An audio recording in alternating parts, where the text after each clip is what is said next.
Samson, nice to meet you. Welcome to Indy. How do you think you've grown as a pass rusher throughout your career, and how do you think you can add to that chapter now that you're starting a new one here in Indy? Um, I think that I've definitely gotten better with my moves as far as like speed to power and how I can like get off the rock a lot faster just to threaten more of the edge. And I think I can definitely add on with some more speed moves here in the future. You know, that's what I'm kind of trying to focus on this off season.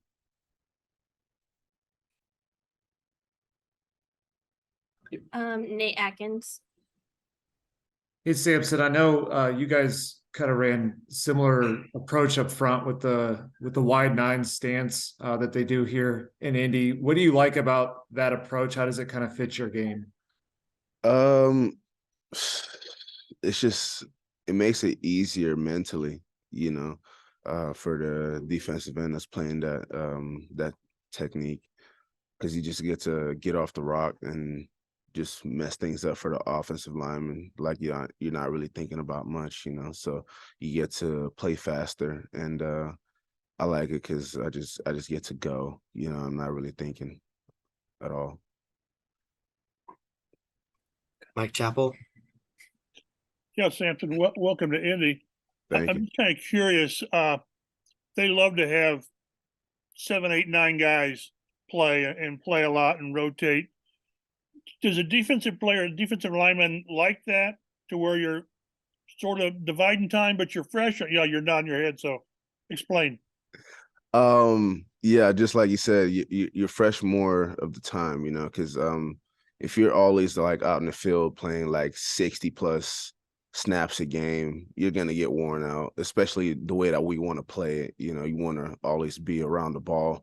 We want like uh on the tape just to show us running at all time, and you're gonna be worn out by the end of the year if you're playing like 65 snaps a game, you know. And it's always good to have teammates that understand that.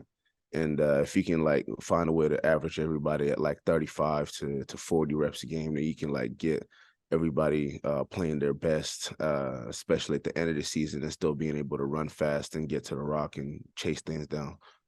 So it's about quality, not quantity. Yes.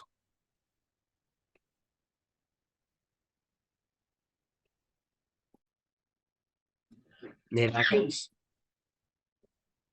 Samson, have you talked to any of your 49ers teammates about DeForest Buckner, or have you watched him much? Do you have any thoughts of kind of what it's like to play your position next to a three technique that's kind of uniquely built like he is?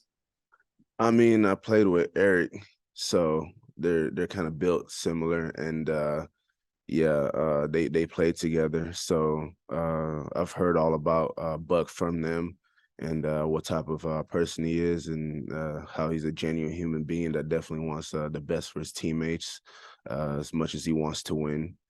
And yeah, so it's pretty exciting just to be here. And I've met him before one time in Vegas, and it was just like it took only like 10 minutes for me to like really figure out that how genuine he was as a human being. I was like, okay, this is definitely somebody that you want as your teammate. And now that I'm here, I'm about to see what it's about. And he's definitely welcomed me with open arms already. He already texted me, and he was like, okay, but yeah, if you need anything, just let me know. And yeah, it's pretty awesome. You know?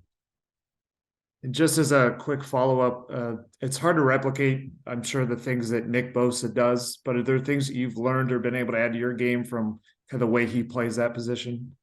You can't replicate what he does. Like There's just no carryover.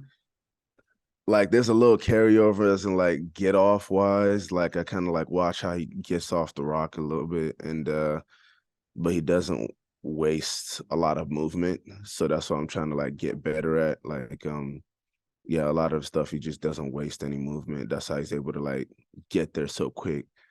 And I know that he trains a lot of legs, so I'm trying to get on the squat rack a little bit, make sure that my legs are fit for the season.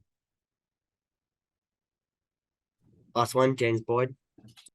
So you're not skipping leg day like me. That's a good thing. I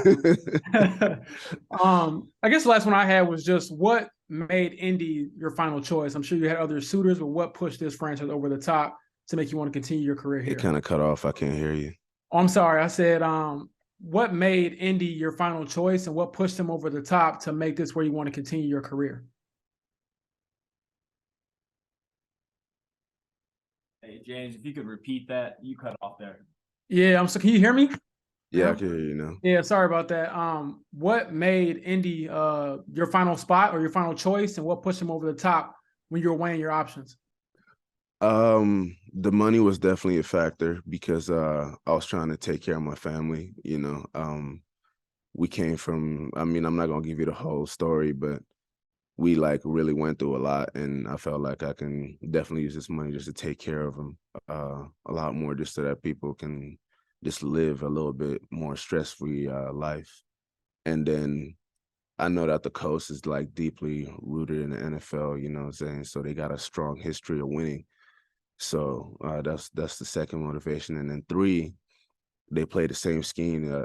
I just play with the 49ers, you know, maybe a little tweak here and there, but they basically play the same thing. So it would be easiest for me to adapt to.